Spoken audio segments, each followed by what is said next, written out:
Hey.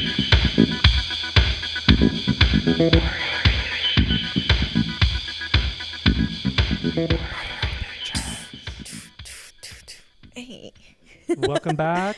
Hola, hola amigas, ¿cómo están? Welcome back to the pod. Thank you for joining us for another sickening episode of the pod.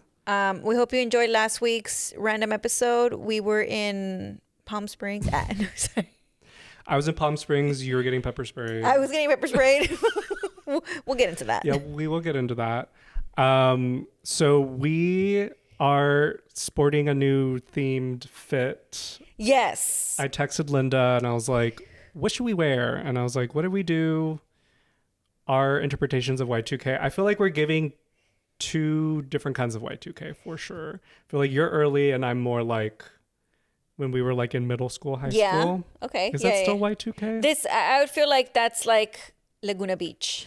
Yeah, I saw this really funny TikTok that was like in the 2000s, we all dressed like we lived in Southern California. Yes. Like we all just lived in California. I'm going for like, I guess early 2000. Well, when were again, boots?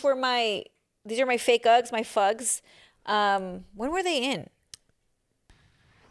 Probably like 2004. Yeah, I think so. I remember like Britney Spears wearing them. Mm-hmm. Yeah. And then like, I think we have the same wash sort of in our, mine's this denim skirt that has like chingos of buttons. So this is fun. But I'm wearing like a velour, like light brown tannish top, because it's soft and fuzzy. But I am pairing it with a black cardigan so that I could match it with my shoes because I didn't have any other Y2K shoes. Yeah.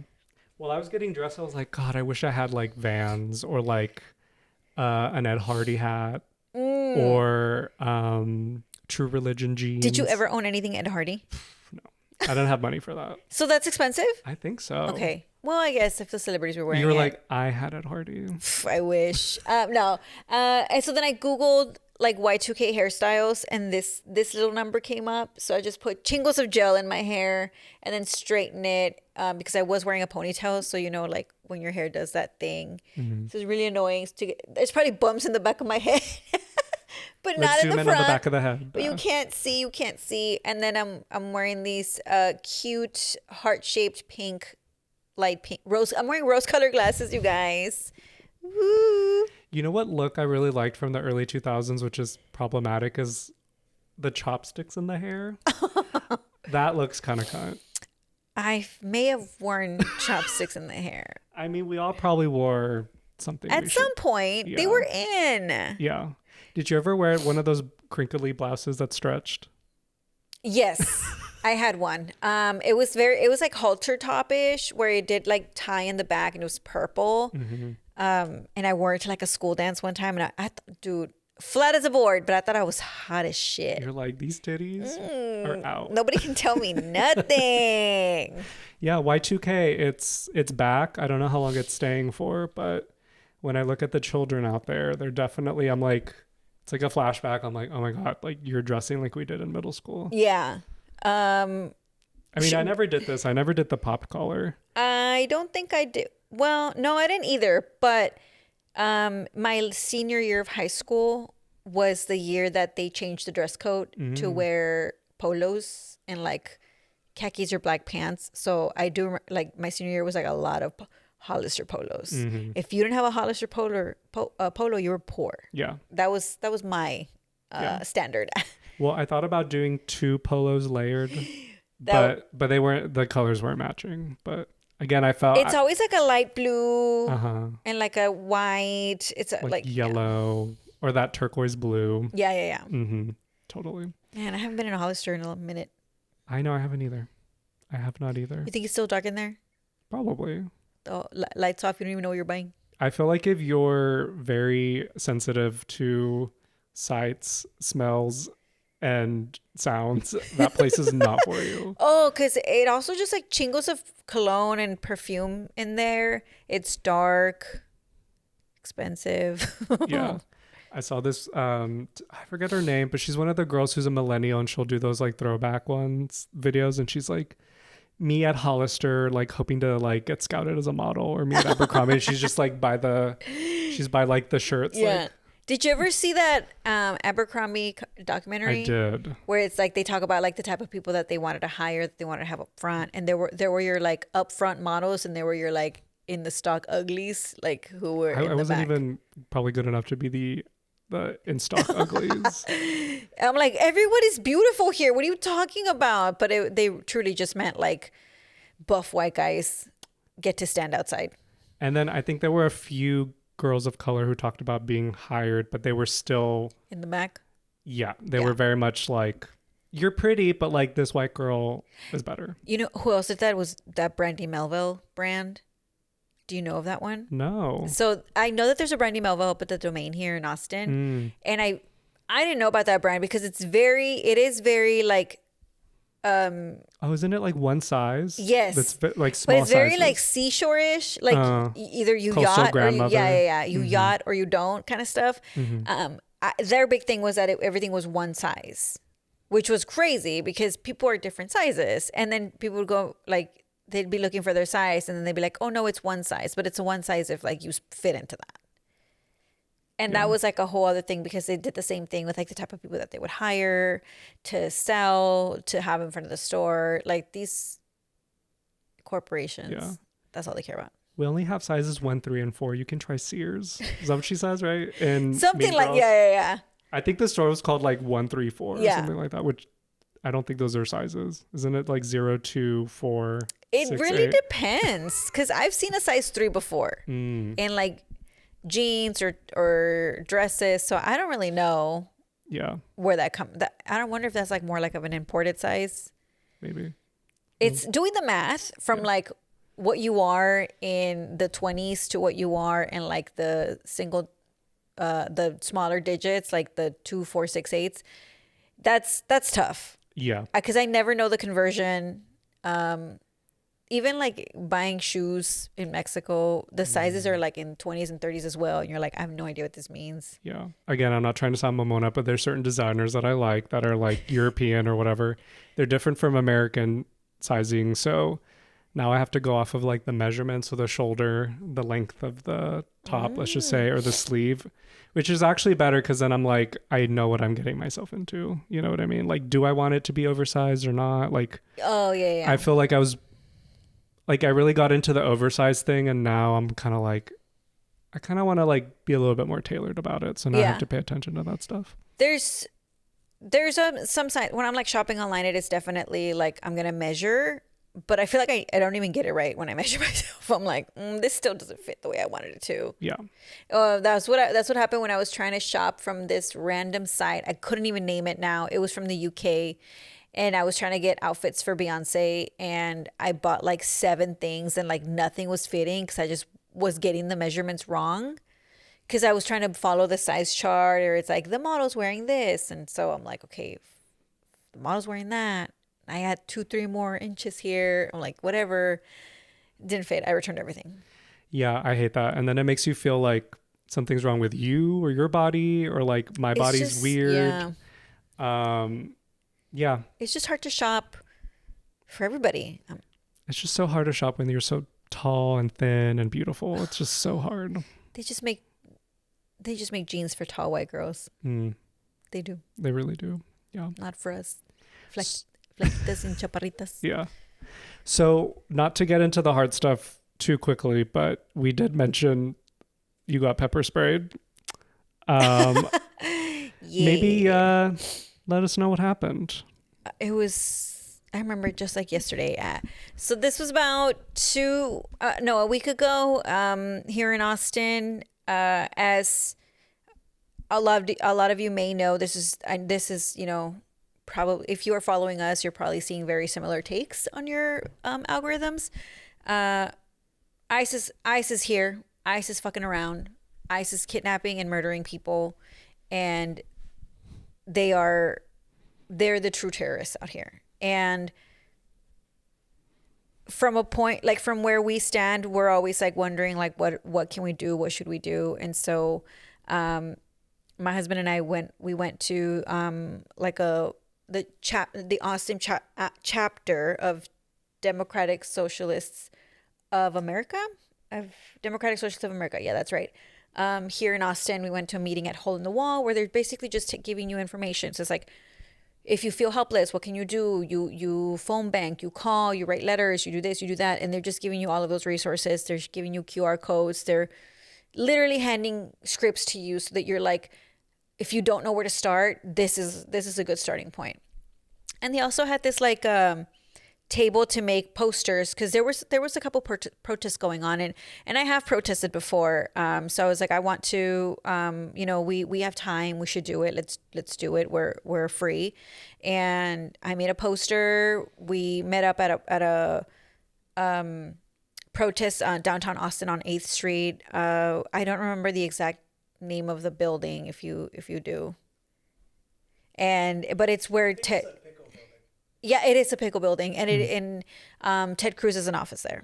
So we meet up, we're marching, and this is like Saturday night. So like we're out there. There's people like talking. There's people giving speeches. There's maybe there's like about 100 people because there were several things going on. So there were people in different places, but this was like where we ended up, and we just show up. We're listening to people give like speeches because they're we're in front of these fucking like agents or whatever. Like there's cops and then there's like these fucking federal agents, and they're all standing in front of the building, and they're like on top of the roof too, and they've got like sniper shit. Like they've got like those long guns, which I realized what they were once they started like shooting the tear gas. But so this wasn't APD. This was like it was both. APD would follow. So we started at a place, and then it's like, okay, now let's walk around. So we walked around, and it was like, we are walking on the streets. It is disrupting traffic, but it wasn't crazy traffic. Although APD was following us around because they were basically like trying to corral people to not get to 35. They were saying if you get to 35, we're going to start using force or whatever. So we did walk around, like we passed by like where Barb's is, and then we turned, and then we walked on 6th Street, and it was really. While there was one guy in the crowd who was very much agitating. Yeah, what was this like? What do you call it? Like antagonizing, like saying shit. Like people recognized him as being like alt-right guy, but I had no idea who it was. But he was just walking there. He had like a fucking Four Loko. I don't know. He had like a bag with like a tall boy, and I was like, bro, what are you even doing here? Anyways, he's just like getting in your face, and people are like, don't interact with him. Like that's what they're trying to do. They're just trying to bait you into doing something. So then we just sort of kept walking, and then we made our way like to 6th Street, and we're like marching, and people are like rooting. Like people are taking video, but people are also like fuck ICE and like joining in, and like you see people that are like working, like the guys at the Rapolo's Pizza are just like standing and looking and like chanting with us, but like that kind of solidarity is like really, really good to see. But we kind of did like a little walk around the block. I will say that like there's a lot that goes on in these protests, and so you never know what someone's doing. And the next thing I knew was some people of the crowd were burning a flag. I'm not even sure what flag it was. Do you know? No, I didn't see it. They just like, all I see is the flag in flames and like in the middle of the street. And when they saw that, these fucking pigs, they started shooting, and that scared me. Rubber bullets? Well, they're like Pepper spray. pepper spray bullets. They're like pop. And then when I first heard the shooting noise, I was like, they're fucking shooting. And I turned around, and like people ran, and then I was like, I started running, but then I was like, no, wait, walk. Like you don't even know what to do, because as we know, innocent people are getting killed for just wanting to get away from that situation, and that was terrifying. But then it started getting my nose and my lungs, and I started coughing, and I'm like, you just caught, like tears are running, and that's when I'm like, oh, this is fucking gas. And then the good thing is that while we didn't show up with masks, there was people out there handing out some like face masks, so we did wear one, and so that kind of helped. But once it got stuck in your mask, you like had to take it off. Yeah. So they started like tear gassing us, and then a couple, like we kind of just like backed up, and then everybody sort of like went to like a different area to just sort of try to get clean air. That's what we did. We went to like a corner. We're just all trying to breathe and stuff, just checking in, like, are you okay? Are you okay? And then they continued, like the protest continued, but like because shit like that happens, I also got like a little scared. And this was around maybe closer to like 9 p.m. and we had only intended to be there from like 6 to 9 because we had something else to do. So then that's when we left. And I did see the day later that they started I'm missing the word right now. Arresting? They started arresting people when we left. They started arresting protesters, and I didn't even. I saw there's like a ton of media there, and then I popped up in the Statesman like Instagram story of what's happening. Like I'm in the background just like holding the poster, but you see, like if you see the video, I'm not even in the front lines, and I still got like tear gassed. Like that's how much they were like shooting. Like they were just. It got to like the back people, and so I don't even know how the front people like were doing. Everybody just kind of took a beat, and then they just went back and like went again. But we were out there, we were protesting, and it was really like part of it is very emotional. Yeah. So there's this girl that like stopped. She was going like they were going downtown. There's like 4 people going downtown because that's where we were. So they had parked to go to 6.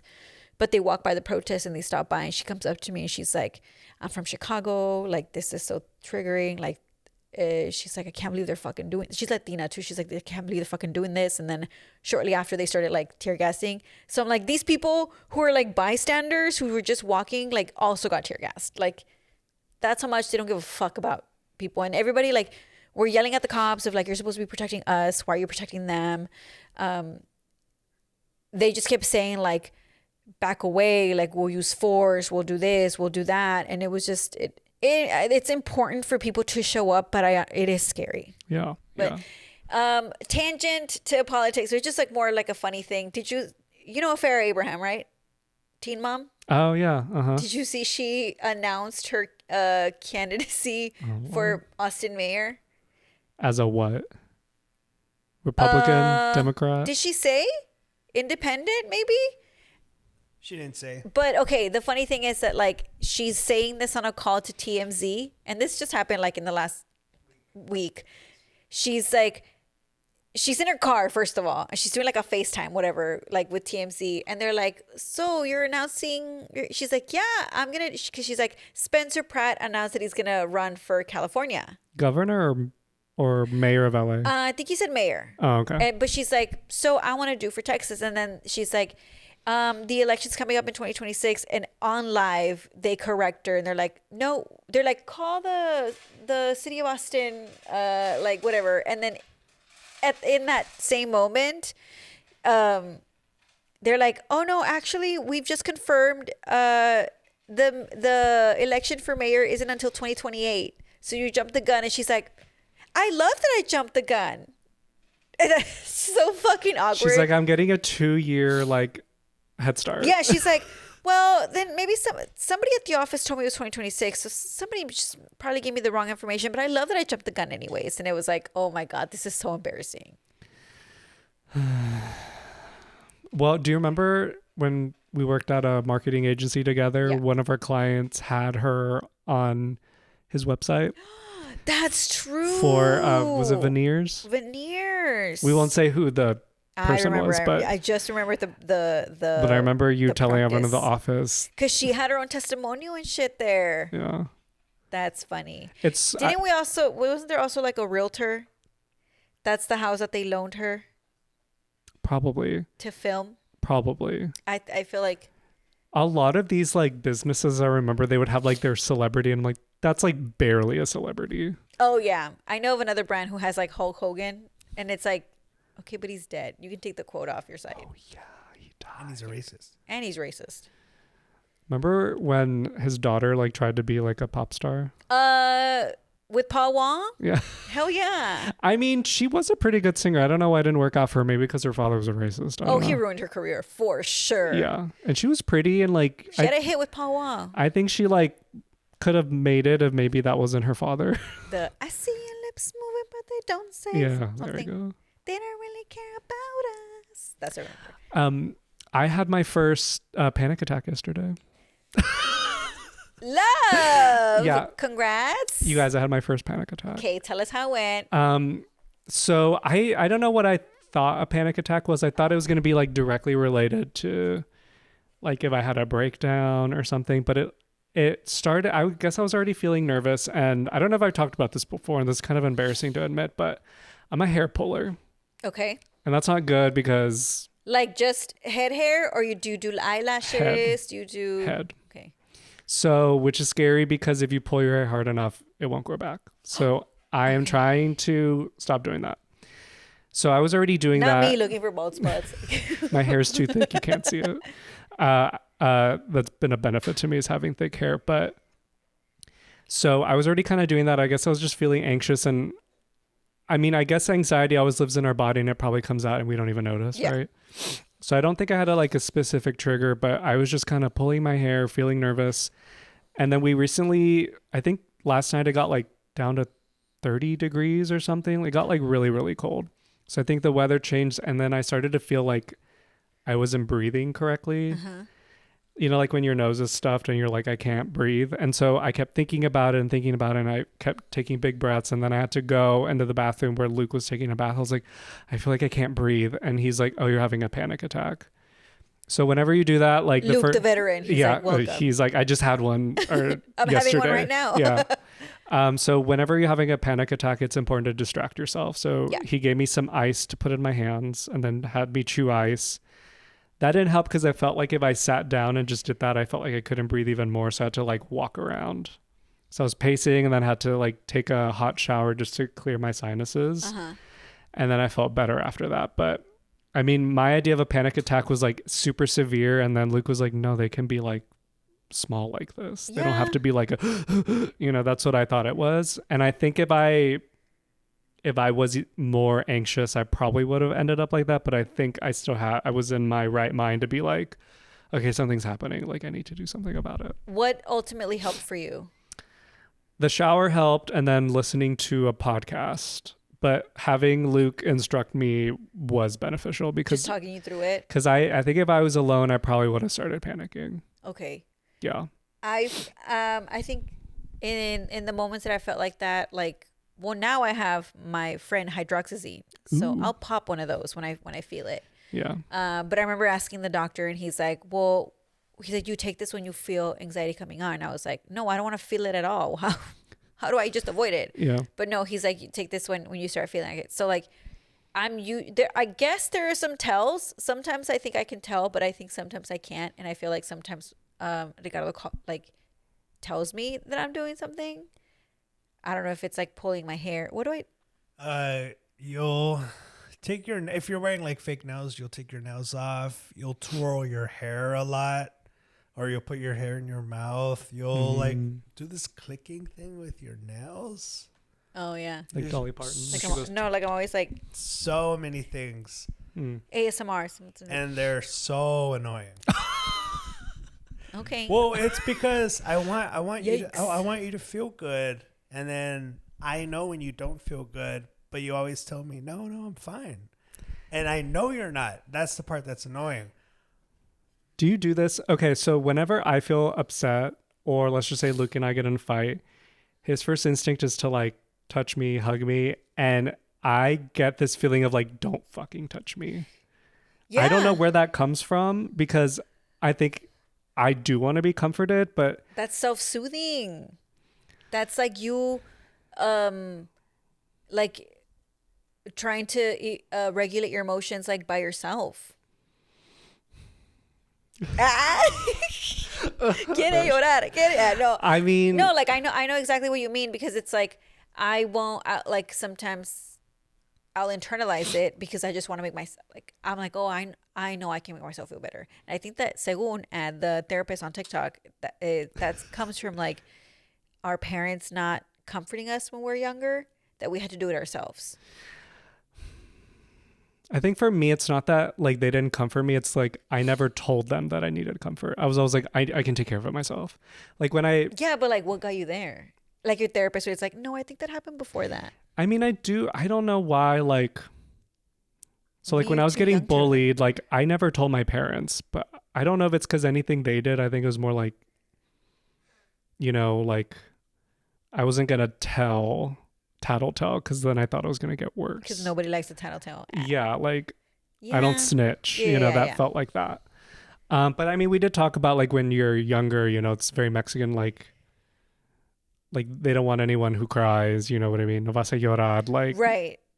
no quiero or like, chillones aquí, you know, ¿quieres like llorar de verdad? That means I'm going to hit you. yeah, So I totally. think that's where it comes from. Probably, yeah. Where I think any type of, for us, crying only came from like being physically hurt, not from being like emotionally hurt. So like it was okay. It was probably okay in your household to cry si te caíste. And you're like, okay, I'm like actually bleeding. I am crying. But if you're like, I'm being tormented at school and I'm struggling. Even if with you had a something. bad day. Yeah. Yeah. Bad days didn't exist when their parents were growing up. Well, and I think there's this thing of like, what do you have to cry about? You know what I mean? Like Yes. you had it better than I did. Like at least that's what the older generation is always going to do to us. Yeah. Yeah. So maybe your parents were like, I had a hard day. I mean, so I talked to my mom about her childhood, and I feel like my mom grew up like in an age, like she grew up, the way she grew up was very much like old school, because my mom was born in 1969 and my grandma was born in 1950, but my grandma was raised by her grandma, so she grew up very old school. Yeah. So like I feel like they instilled that in my mom, and so whenever my mom was dating my dad, my grandma was embarrassed if my dad came to pick up my mom because the neighbors were going to see and that they were going to like think that she was like a whore or something. Yeah. But then my grandma would make my mom like walk to the corner, like away from where the neighbors were. And get picked up at the corner. And which and I'm like, that's worse. I'm like, that's worse. Yeah, they probably thought she was a sex worker because she's getting picked up at the corner. And then like my mom talks about like, you know, like whenever I started like going to Goodwill and vintage shopping, like she never understood that because they would have to go to like what is it, like where you buy by the pound, clothes by the pound. See. So like for her, that's, you know, or whatever, like she just grew up very old school, and I'm like it's hard for me to believe you grew up in the 80s because the way you talk about it, it's just very like rancho, like very like it doesn't sound very cool. Well, like she didn't, in her family, they didn't go out to eat very often. So like whenever she would go, like the first time she went to McDonald's was on a date with my dad. Like they didn't do that. Like, you know. Is McDonald's still their thing today or no? Or yeah, no. No, not really. Is it not like a special thing for them? Their special thing was more Pizza Hut. Oh. So they would go to dates a lot to like at Pizza Hut. And so my mom was like, yeah, like we didn't go to restaurants. Like it was like you have like rice and beans and chicken at home. You know what I mean? Yeah. So once she started getting a job, that's when she was like, oh, there's like this other stuff I can do. Like she just grew up very isolated. So even though my mom is younger, like she's not a boomer, I feel like the mentality is still very much like boomer. You know what I mean? Like that immigrant story. Of who raised her. I'm gonna say real quick our word of the day. Because this is one I was like, which one should be my word of the day? But I'll say one that Ricardo says a lot. And the word is chafa. Chafa. Plural chafas. He says the chafas a lot, which means cheap, shoddy, crappy, fake, or low quality, or anything when you want anything's like lame. So he'll say whatever, this drink is chafas. This person is chafa. This person is chafas. So let's see if we can use it in the rest of Ice chafas. Ice chafas. Tear gas chafas. Actually, that tear gas was not chafas. That was legit. Dude, that's like fucking, that's warfare shit. Why are civilians? No, it's illegal during wartime. What? It's illegal to use tear gas in war, but they use Oh, it. for real? Yeah, but they will use it on civilians. Isn't that crazy? Ya aquí andamos. Who knows what I inhaled? And then there you are Monday morning. Hi, guys. Dude, I'm telling you, I got a new mole on my body. Sus.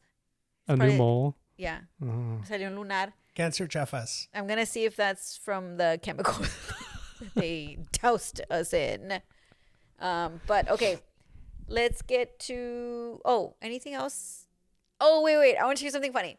When was it? We were at Canary Roost. It's this karaoke bar. It's a bar. They do karaoke. And it's like up north, which was like really far. It was like almost 30 minutes for us to get there. But anyways, we're there. I'm at the bar and I'm ordering a drink, and then these two guys walk in and they're like standing next to me, and then one of them, I'll say he's a fan. Like a fan approaches me and he's like, I love your hair. I love your highlights, or those highlights. And I was like, and I think my hair was down. Yeah. And so I like look at him and I was like, those are my canas. And he's like, oh my God, no, they look, they're like, but they look so good. They look so good. And like, I'm cracking up with him because I'm like, these are my canas.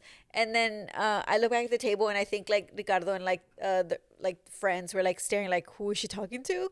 And then when I come back, he's like, did you know? And I was like, I don't know who that was. They just complimented my hair. And then I was like, those are my canas. And they were like, oh my God, no, but you look so fabulous. You look so good. And it just cracked me up because how do they look like highlights? I could see that. I mean, Well, I I was remember like, when silver hair was really popular. You keep me young by saying I have cool. He's like, no, so cool. And I think Ricardo was like, who's that? And I was like, I'm pretty sure that guy was gay. I'm pretty sure they were on a date. What bar was this? It's called Canary Roost. Did it have queer vibes? Where was it? No, it had old people vibes. Oh. Everybody's karaoke song was like stuff I didn't know. I was like, ¿qué es esto? Old McDonald. And I walked in, and because this must have been Friday, because I had a really early day at work. Like I started like at 6 a.m. just because I couldn't sleep. So I started work. So then like by 3 my time, I'm like, I'm ready to. My day was winding down, so I fell asleep, and then Ricardo wakes me up and he's like, we're gonna meet at the bar in like an hour. You want to go? And I'm like, okay. So I'm still waking up. So by the time I get there, I'm yawning, and the lady who's singing her karaoke song looks at me. She's like, no yawning, and I'm like. Calling me out like from this. She's like, I know this is boring. And I was like, oh, okay, this has nothing to do with you, girl. She sang like 6 more times or whatever. And so I'm like, okay, this is like regulars, you know. But it was like a bunch of older songs, and I was like, I don't know these songs.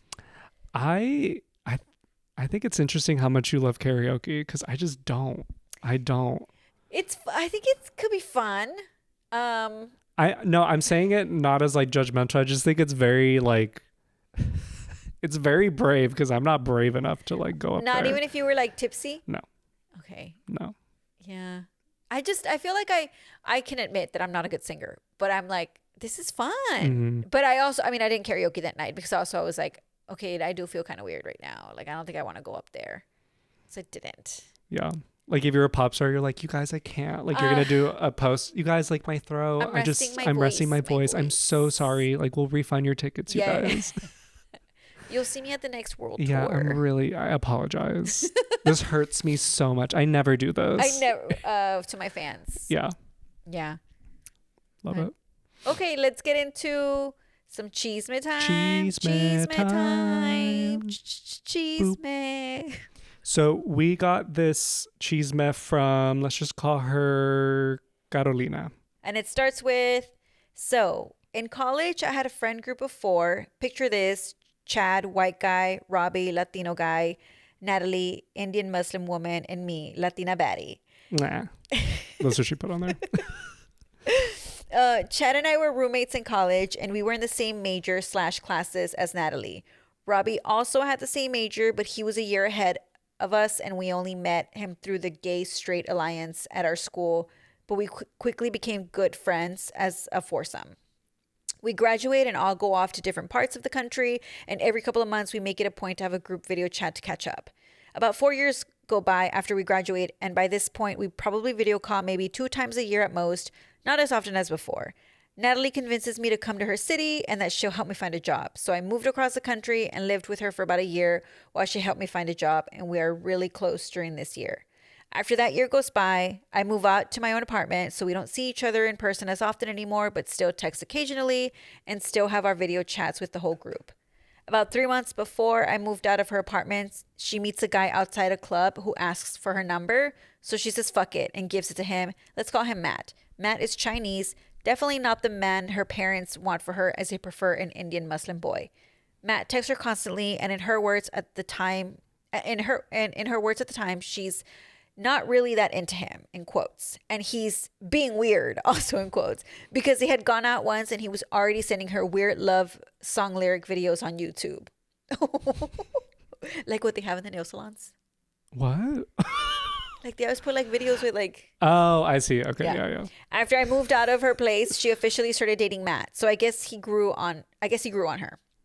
Now, we don't see each other as often anymore, but the few times we try to get together at what I think is just a gross outing with some more friends of ours, she brings him along for us to meet, but brings him without asking or giving us a heads up that he was coming. Fine. Once it's no big deal, but she continues to do this every time we meet up. I see her so little that it's annoying anytime she brings him because I just want to have a girl chat without her boyfriend there. How am I supposed to ask her about him with him sitting right there? It's now 2 years since I moved out of her place. We haven't spoken in those 2 years for much other than happy holiday texts and in our group chat. I sent happy birthday texts too, but everyone always forgot about mine, even though it's 3 days before Robbie's, and he always gets those celebratory messages in our group chat. That's fucked up. Mm-hmm. It's upsetting, but I'm like, whatever. Things happen. People get busy. The four of us have drifted, but not so much where I thought we were no longer friends. I just always assume the best in people, and I assume they are living their lives, and when we come back together, it's like no time has passed, and we're all still good friends. That's how much I thought I believed in this friendship. It's February 2020. And I run into Natalie, and she's told me she's just moved in with Matt. We say, let's get brunch soon, and I mean it, and I thought she did too, but then COVID shuts everything down in March, so we never end up meeting in person, only on the group's FaceTimes. Jump again to 2 years to March 2022. Chad comes to town and texts me to meet up. I'm super busy, but he gets me out for drinks on a weekday, and after a few drinks, he lets something slip. He says, I saw Natalie the other day and thought to invite her today, but figured best not to mix the groups since you two are having a thing right now. Okay, Chad knew he had fucked up. I asked, what are you talking about? And he said, well, she said something to the fact that you were in a fight or not talking or something. I don't know. I'm not sure. He backtracked so hard, so fast, and I still had no clue what he meant. I said, I don't have any beef with her. I haven't spoken to her in months. What did she say about me that made you think she was upset? He just kept saying he didn't know anything else and changed the subject. I always thought it was very weird and didn't bring it up again. Fast forward another year. It's now March 2023. The gang decides we need another video chat since it's been so long. The four of us talk for 2 hours since Chad and Robbie have to leave, but me and Natalie stay on for an additional 2 hours, just the two of us. She's still good, still with Matt and living together, and there's no mention of if her parents know about him or not yet because we're so busy catching up on other things, and as always, we end the call with a promise to get together soon since we're the only two who live in the same city. The day after that call, I text her with my availability for that weekend and tell her to let me know when she's free to meet up, and she says, will do. And that's the last I hear from her until 3 months later. That being June 2023, I'm scrolling through socials and I see posts of her and Matt at their wedding. Multiple days, multiple beautiful outfits, celebrating both their cultures. They look so happy surrounded by their family and friends. The friends standing by her side include Chad, Robbie, and even Robbie's boyfriend, Robert. I was left stunned because what the actual fuck? We spoke 3 months ago for 4 hours and you didn't even mention you were engaged, let alone having multiple large ceremonies quite so soon. That hurt so much. I guess when Chad said she had a problem with me, she really had a problem with me. The further I went down the rabbit hole, the worse the post kept getting. Robbie and Chad doing a choreographed dance with some of her family and friends. Then Natalie also posted a video of just the three of them captioning how much she appreciated them being there for her in this big milestone in her life, and how grateful she was that they were a part of her life, and how she knew they'd be friends forever. I just felt so betrayed. It felt like the deepest gut punch. It wasn't about not being invited, even though that did sting. It was about the fact that I wasn't important enough to share her news with me. I never confronted her about it because I didn't actually want to make it about me. I just knew that that meant we weren't friends anymore and left it at that. But it wasn't even just about her. Chad and Robbie knew about everything too. Weddings aren't last minute. They take months to plan. Chad and Robbie must have known with enough time to book flights and hotel rooms to a venue that was cross-country from them, and probably were also doing rehearsals of some kind for weeks for the choreographed dance they did with their family. A couple of months go by after Natalie's wedding, and I see that Robbie and Robert get engaged, and I say to some other friends, I wonder if I'll be invited to that wedding, LOL. But after a while, I saw the post on socials. Robbie texts me, not in the group chat, and asks for my address because he wants to send save the dates. I wasn't sure if I would want to go to this wedding. We had 3 whole months to RSVP, but the wedding was going to be in Mexico. Did I want to spend flight money and hotel money and go face these people that I had felt betrayed by? I waited until the very last RSVP day and said, you know what? Robbie took the time and energy to reach out. He must at least in some way want me there. So I'll do this for him. And if not for him, at least I'll do it for myself and show them that they can't bring me down. 8 months after her wedding, and absolutely no contact, I started a job, and since we work in the same field, I found out Natalie was going to be working on it too. The first time we spoke in person at the office, she did that weird side hug thing and asked me how I was. I was polite back and went back to work. Fast forward, and now we're in Mexico for the wedding. Nat acts fake the whole time, pretending everything is good, asking to take pictures with the whole group, as well as me and her alone, and I'm fuming but keeping my composure. We come back to the States, finish our work time together, and somehow someone revives the group chat of 4. The others text a few happy holidays. I don't respond much. And then the big surprise, Natalie is pregnant and she decides to share the group chat this time. I'm nice and I congratulate her. I'm happy. She's happy. But I'm also at the point where I don't give a fuck. I don't care about your life anymore. Why all of a sudden are you including me again? She updates us for most of the pregnancy, and even though I keep leaving the group chat, I keep messages of the new group. I keep messages on new group chat threads. Time rolls around for her to have the baby shower, and she sends an invite in the group chat to the 4 of us. I don't remember exactly what I said, but something along the lines of, "Oh, how nice! I'll see if I can come," but knowing I most definitely will not be attending. I was just being polite and fake, and like she was to me in those last years. 2 weeks before the baby shower, the RSVP had come and gone, and Natalie texted me individually on the site asking me if I'd be able to attend. I politely declined, and I saw her baby shower post on socials, just like I did at her wedding, but this time I at least knew about it beforehand. A few days after the baby was born, she texts us pictures in the group chat to announce her daughter. She says she hopes the baby girl can meet us. Her auntie and uncle soon. Ma'am, how many drugs are you on? I'm not going to be your child's auntie if I'm not even your real friend. LOL, but as usual, I'm polite fucking again and wish them well. I'm always polite and always respond, but also leave the group chats right after. It still stings. I'm not one that easily lets go of things, so while I can forgive maybe someday, I can't forget it all happened. It also hurts to know that Robbie and Chat never said anything to me, but I can't blame them for not sharing a story that wasn't theirs to tell. I will never stop being grateful to her for how she helped me in that first year when I moved to the city. She let me live rent-free and help me find a job. I'll never be able to repay her for what she was able to do for me, but I've come to a point in my life where I just can't have that kind of toxic person in my life like Natalie. All the pettiness from her and even myself on some points is just too much. I don't want to be in a fake friendship, and even if we ever do talk to each other about what happened or why she was upset to begin with, it won't change anything anymore. Oof. Damn. Yeah. Friendship breakups Are hard. Yeah. Well, first I want to say thank you to Carolina Yes. for sending this in.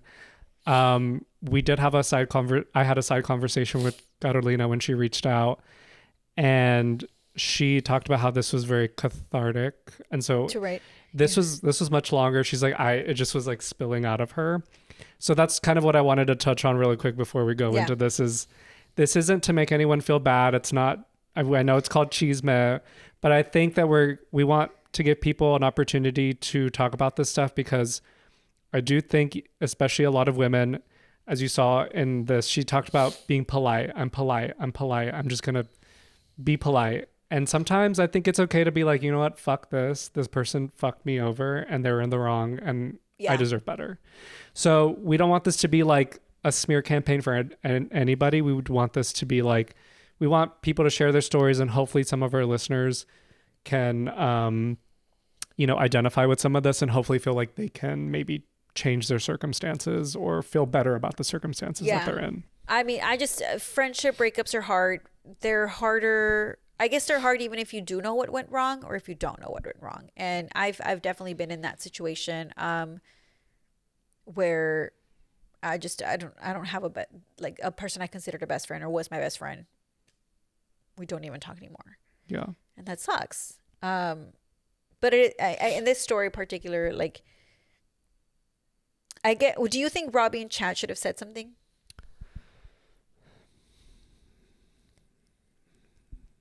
I think so. I think so too.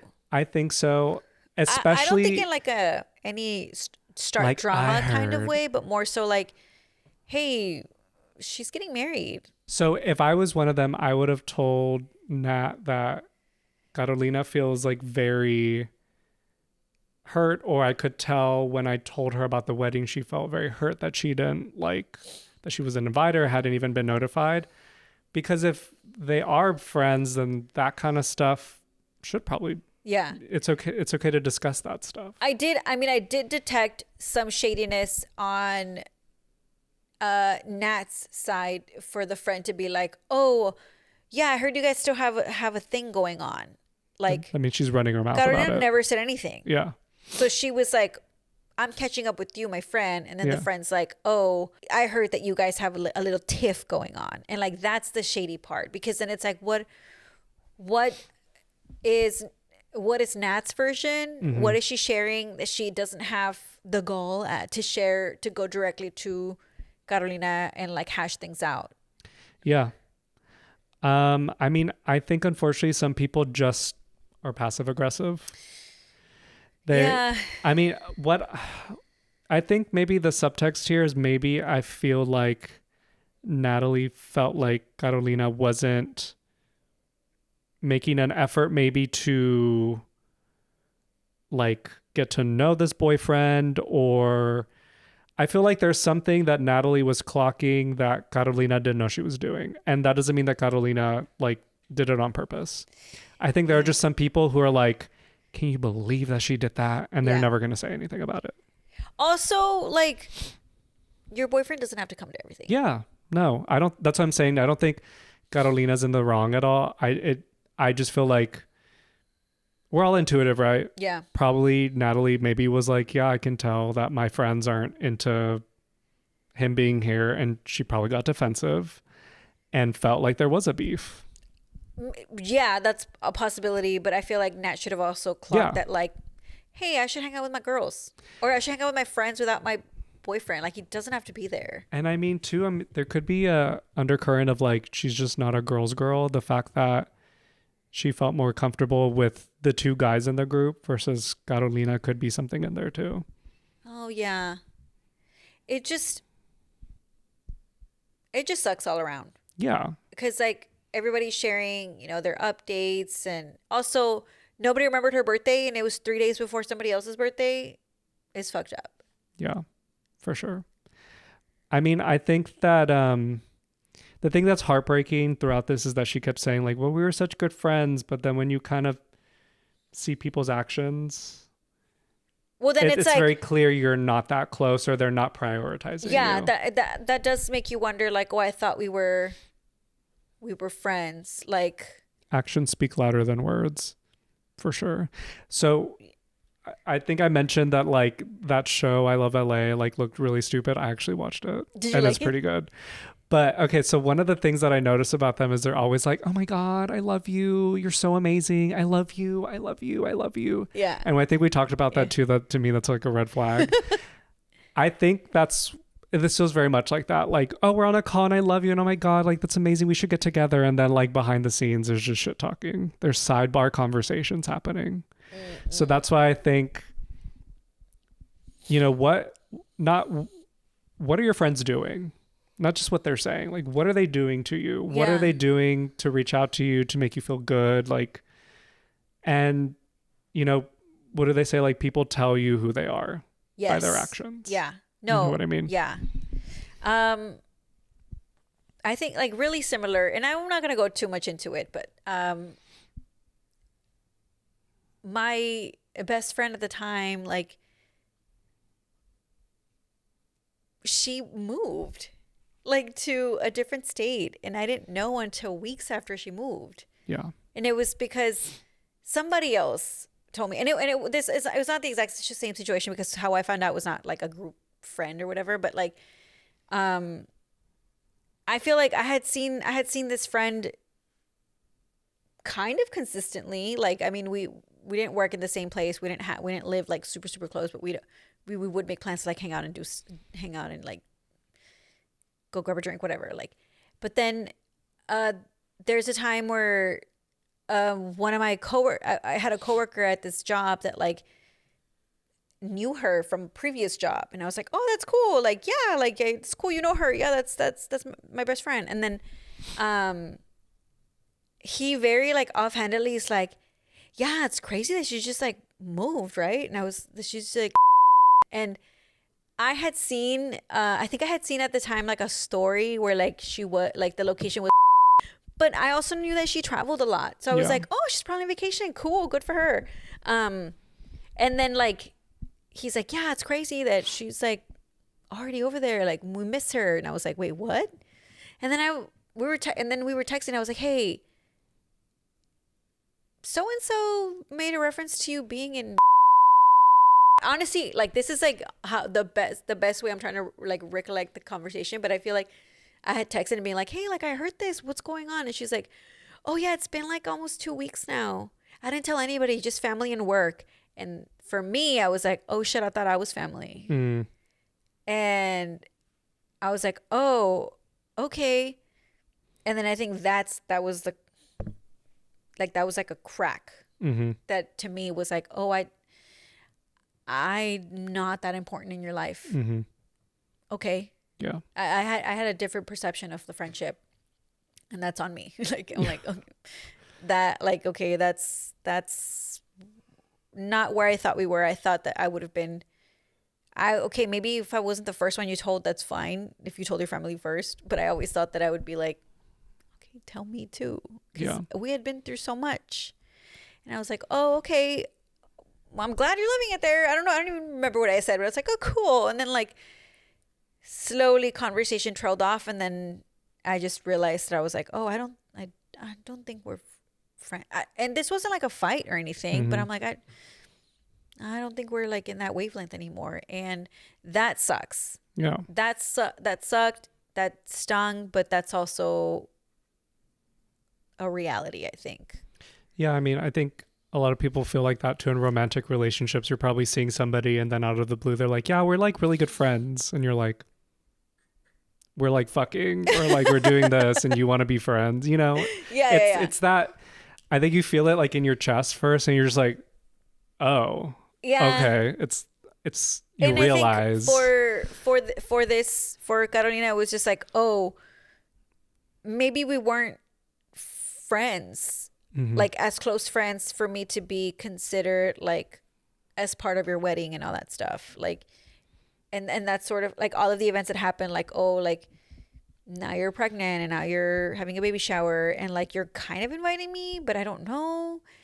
Are you only inviting me because you feel bad? Yeah. It's just like for Carolina, from that moment, everything felt like weird. Yeah. So I do think there is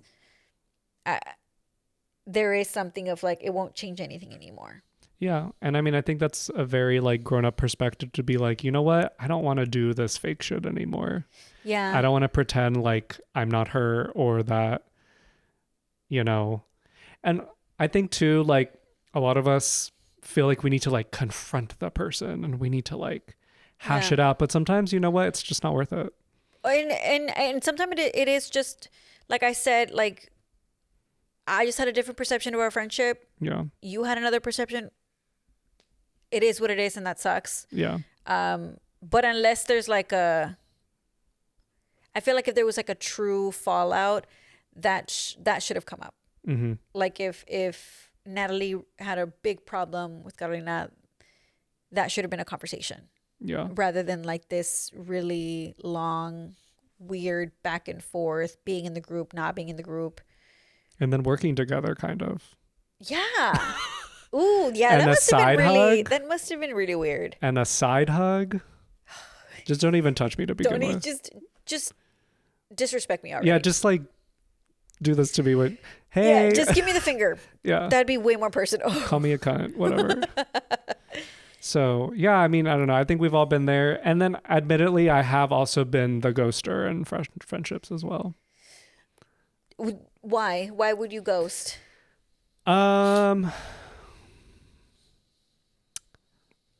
felt like there had already been tensions with this relationship to begin with. It had been, I think there had been tension for like a lot of years, and I don't know. I felt like I didn't want it to be like a whole, I remember telling Luke, like, should I have a conversation with this person, tell them why I don't want to be friends anymore? And Luke was like, no, like, you don't know anybody anything. Yeah. I think unless there's like that's true. I guess we don't. People are allowed to change their minds. People are allowed to say like, I just don't feel like being your friend anymore. That's super, super valid. I would say it would only warrant a conversation if something like went down. But I guess no, because there was always like something would happen, and then we were just like, well, let's look past it, and then it would happen again, and I just felt like the relationship felt unstable, and I knew if there was a conversation that it might blow up into something, and I just didn't want that. I just didn't want that at the time. Yeah. But I mean, I look back on those memories and they're really great. Like, I have no animosity towards this person. It just felt like, at least for me, we outgrew each other, and I knew that neither of us wasn't going to do anything to like get out of that cycle. So I feel like I made the decision for myself. Yeah. But I don't know, the person probably, maybe I'm the Natalie in this situation. You know what I mean? I think it's impossible for anyone, including us, to not be the villain in somebody else's story. Oh yeah. Like, for sure. Yeah, this person has had a villain arc in my story, and I'm sure that person feels like I have a villain act in their story. And I mean, that right there means that maybe we shouldn't be friends. You know what I mean?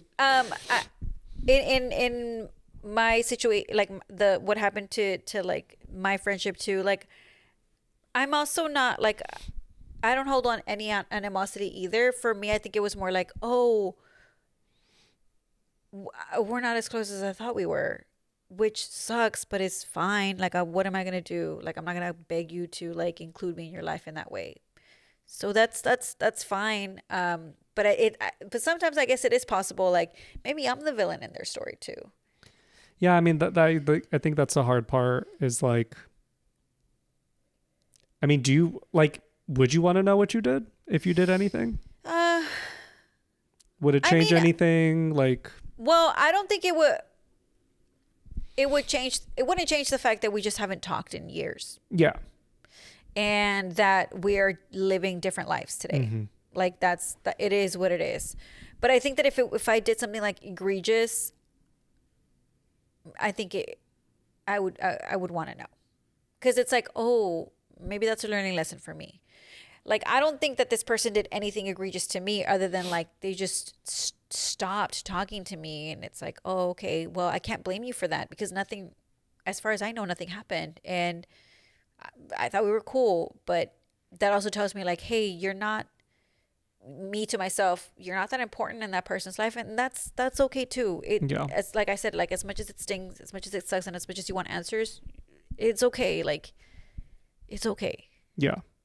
Totally. I mean, I hope that Carolina feels better sharing this, mm-hmm. and it doesn't take too much space in her mind in that way. Like, I mean, it was such a long period of time too. I mean, the date she was giving 2 years later, 8 months later. I mean, my heart goes out to her, because having that like wound opened up so many times must have been very, very painful. Because it's one thing like if all three of them just stopped talking to her and she just never heard from any of them, but then for her friend to be like, oh, you guys are fighting, and then to not have any closure on that, and then to like have a 4-way Skype and everything's fine, and then you're like, okay, well, maybe there's hope. Ooh. Maybe we're not fighting, and then, oh, you're married.